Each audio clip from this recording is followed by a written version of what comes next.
इस समय इटली में आयोजित G7 सम्मेलन की हर तरफ खूब चर्चा हो रही है। इटली की प्रधानमंत्री जॉर्जिया मेलोनी G7 में सबसे ताकतवर नेता के रूप में उभरी हैं। बीते सालों के मुकाबले इस साल इटली के पुगलिया में दक्षिणी इतावली तटीय रिजॉर्ट बोर्गो एग्नाजिया में शिखर सम्मेलन शायद इस समूह के नेताओं का सबसे कमजोर सम्मेलन साबित होने जा रहा है। ये ऐसे टाइम पर हो रहा है जब रूस यूक्रेन युद्ध तीसरे साल में एंटर कर रहा है और गाजा में हमास के खिलाफ इजराइल की लड़ाई से मानवीय संकट उठ खड़ा हुआ है। नतीजतन सम्मेलन से दुनिया के ताकतवर नेतृत्व की उम्मीद पाली जा रही है, लेकिन ऐसा होना मुश्किल सा दिखता है क्योंकि ज्यादातर नेता चुनावों, घटती लोकप्रियता या घरेलू संकटों से परेशान हैं। लेकिन इसके उलट इटली की 47 साल की प्रधानमंत्री जॉर्जिया मेलोनी सबसे ताकतवर नेता बनकर उभरी हैं। यूरोपीय चुनावों में उनकी पार्टी के शानदार प्रदर्शन ने उनकी धमक पूरी दुनिया में दिखा दी है। बिग 7 संयुक्त राज्य America, Canada, France, Germany, Italy, Japan और यूनाइटेड किंगडम यानी यूके के नेताओं के बीच केवल एक ही नाम गूंज रहा है और वो है मेलोनी।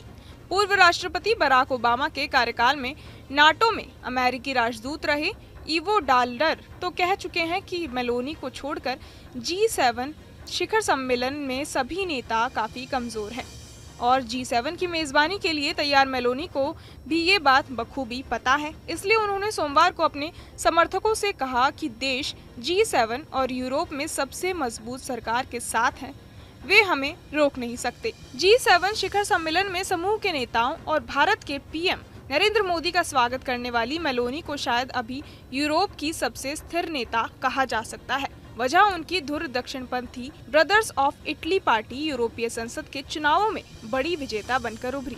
ये वर्तमान में इटली की सत्तारूढ़ पार्टी है।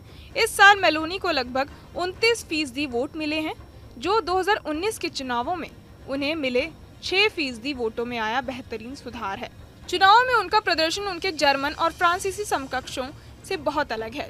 जर्मनी के ओलाफ स्कोल्ट को तब झटका लगा जब जर्मन की धुर दक्षिणपंथी अल्टरनेटिव फॉर पार्टी ने उनके सोशल डेमोक्रेट्स को हराकर दूसरा स्थान हासिल किया। फ्रांस के इमैनुअल मैक्रों ने मरीन ले पेन की नेशनल रैली से पीछे रह जाने के बाद अचानक चुनाव का बिगुल बजा डाला। मेलोनी को आज दुनिया जिस नजरिए से देख रही है, यहाँ तक वो रातों रात नहीं पहुंची है। उनके 2022 में इतावली प्रधानमंत्री के पद काबिज होने के बाद कई लोगों ने उनकी ब्रदर्स ऑफ इटली पार्टी के नव फासीवादी इतिहास को लेकर फिक्र जताई थी, लेकिन मेलोनी ने अपनी विश्व छवि को संवारने में कसर नहीं छोड़ी। उन्होंने अपने विरोधियों और संदेहियों को शांत ही नहीं किया, बल्कि ताकतवर मुल्क अमेरिका के जो बाइडेन और यूरोपीय आयोग की अध्यक्ष उर्सुला वॉन डेर लेयन जैसे वैश्विक नेताओं के साथ अपने रिश्ते गहरे और पक्के किए। रूस यूक्रेन युद्ध में उन्होंने खुद को एक अहम खिलाड़ी बना लिया। उन्होंने खुद को